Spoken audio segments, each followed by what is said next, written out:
Okay, just to describe the test configuration, we have an ohm meter set up for continuity, so you can hear the beep. Hopefully that comes out on the video. So when I connect this ohm meter up to the raw keypad, you will see that the keypad,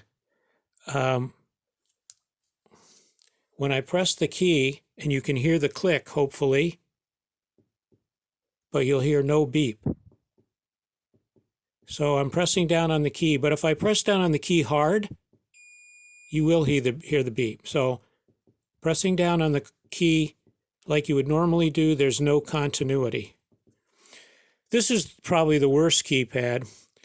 Let me show you another one that's better, and we've tested 5 of them. They're all about the same as the second one that I'm going to show you here.